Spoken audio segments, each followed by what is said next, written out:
ஆபத்தானது. மௌனம் அதிக பயத்தை உண்டாக்கும், வேதனையையும் உண்டாக்கும். தேவனே மௌனமாக இருந்ததினால் தாவீதுக்கு அதிக பயம் உண்டாயிற்று. தாவீதுக்கு அதிக துக்கம் உண்டாயிற்று. அதுவும் முக்கியமாக தேவன் கட்டாயமாக பதில் தர வேண்டிய சமயத்துல தேவன் மௌனமாக இருந்ததினால தாவீதால தாங்க முடியல. இன்று நம்ம மத்தியில யாராவது இருக்கீங்களா?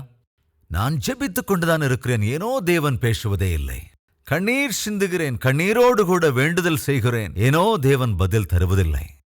என்னுடைய வாழ்க்கையில எத்தனையோ இடர்பாடுகளை சந்தித்திருக்கிறேன். அப்படி இடர்பாடுகளை சந்தித்த வேளையில் என்னுடைய சிந்தையில உதித்த எண்ணங்களைத்தான் நான் பாடல்களாக எழுதினேன். தாங்க முடியல ஏசையா,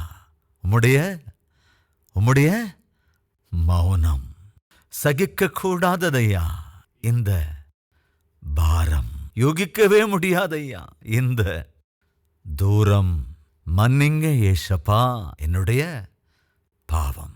அதாவது உன்னை உயிருக்குயிராய் நேசிக்கிற தேவனே, நீ கண்ணீர் சிந்தினாலும் நீ ஜெபித்தாலும் பதில் தராமல் மௌனமாக இருந்தார் என்றால் அவரையே சார்ந்திருக்கிற ஆவிக்குரியவன் நிலை குலைந்து போவான். தாவீதுடைய வாழ்க்கையில் அதுதான் நடந்தது. அவன் தேவனை சார்ந்திருந்த போது அதான் சொல்லுகிறான், என்னுடைய அடைக்கலம் நீரே, உம்மை தவிர எனக்கு வேறு அடைக்கலம் இல்லையே. ஆண்டவரே, உம்மை தவிர எனக்கு வேறு எந்த ஆதாரமும் இல்லையே. உம்மைத்தானே நான் சார்ந்து நிற்கிறேன், நீர்தானே என் அடைக்கலம். ஆண்டவரே, ஏன் பேச மறுக்கிறீர்? உதவி செய்ய ஏன் நீர் வரவில்லை? நான் விண்ணப்பம் பண்ணும் போது எனக்கு ஏன் பதில் தரவில்லை? அதாவது தாவீதின் வாழ்க்கையில ஒரு பிரச்சனை இருக்கிறது.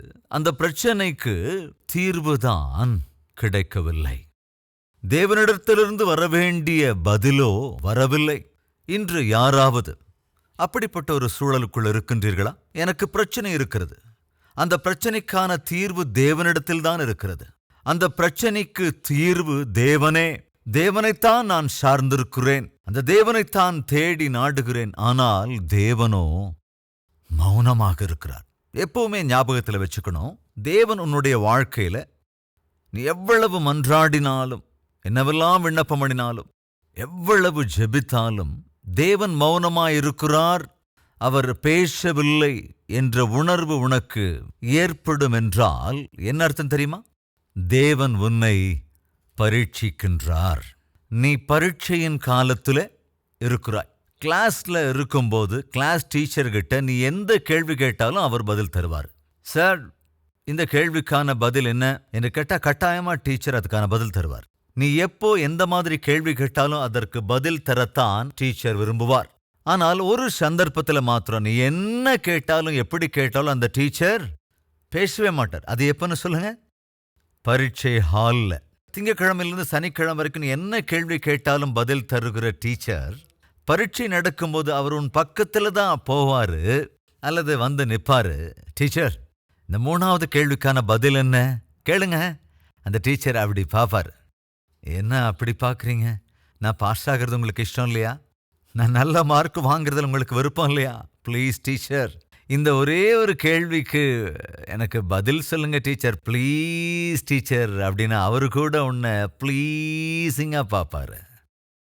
ஆனா பதில் மாத்திரம் தரவே மாட்டாரு. காரணம் என்ன? உன்னை பிடிக்காததாலையா? இல்ல உன் மேல இஷ்டம் இல்லாததாலையா? நீ ஃபெயில் ஆனா அதை பார்க்கணும்னா இல்லைங்க. அப்புறம் என்ன? அது பரீட்சையின் சமயம். சோ நம்முடைய வாழ்க்கையில நாம் தேவனிடத்திற்கு வருகிற போது, நாம் விண்ணப்பம் பண்ணினாலும் கண்ணீர் சிந்தினாலும் தேவனிடத்திலிருந்து சீக்கிரத்தில் நமக்கு பதில் வரவில்லை என்றால் நம்மை அவர் பரீட்சிக்கிறார். பரீட்சை பொதுவா எதுக்கு வைக்கிறோம்?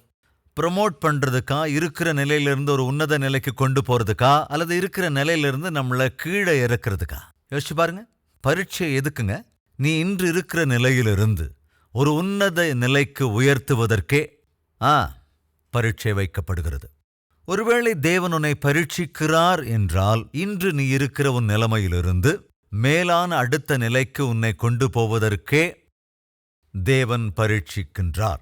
அதுதானே தவிர தேவனுக்கு உன்னை பிடிக்காததாலேயோ, தேவனுக்கு உன்மேல பிரியம் இல்லாததாலேயோ, அல்லது உன்னை ஏதோ மட்டம் தட்டணும்னோ, உனக்கு யாரும் துணை இல்லாம செய்யணும்னோ, உன்னை ஒரு அனாதையா ஆக்கணும்னோ, அல்லது உனக்கு அட்ரஸே இல்லாம செய்யணும்னோ அவர் ஒரு காலம் நினைக்கிறவர் அல்ல.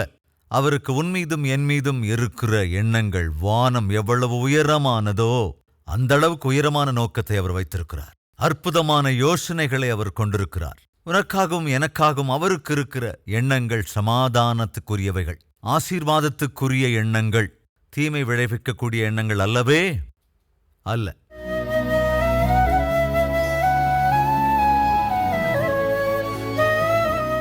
பிதாவே, உம்மைத்தானே நாங்கள் நம்பி நிற்கிறோம். ஆண்டவரே, நீர்தானே எங்களுக்கு அடைக்கலம், நீர்தானே எங்களுக்கு எல்லாம். உம்மை தவிர வேறு திக்கு எங்களுக்கு யாரும் இல்லையே, வேறு தஞ்சம் ஒருவரும் இல்லையே. ஆண்டவரே, என்ன மறந்துடாதீங்கப்பா, என்ன கைவிட்டுட்டு போயிடாதீங்கப்பா, என்ன புறந்தள்ளாதீங்க ராஜா, எனக்கு தூரமாகாதீங்க ஆண்டவரே. உம்முடைய மௌனத்தை என்னால தாங்க முடியலப்பா. என்னை விட்டு நீங்க தூரம் போனா அந்த தூரத்தை என்னால சகிக்க முடியாதையா. ஜெபிக்கிறேனப்பா, என்ன மன்னிங்க ஆண்டவரே. ஆண்டவரே, உம்முடைய இரக்கத்தினால் மூடுங்க.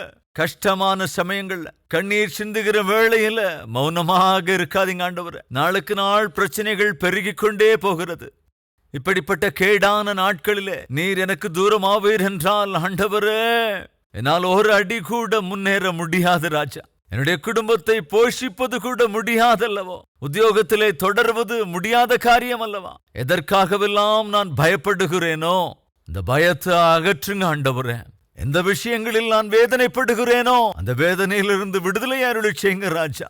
என்று தங்கள் இருதயத்திலிருந்து யாரெல்லாம் விண்ணப்பம் பண்ணுகிறார்களோ அவளை ஒவ்வொருவருக்கும் உம்முடைய பதிலை அருளிச் செய்யுங்க ராஜா. சுகவீனத்தால் தவித்துக் கொண்டிருக்கிற உம்முடைய பிள்ளைகளுக்கு சொஸ்தத்தை அருளிச் செய்யுங்க.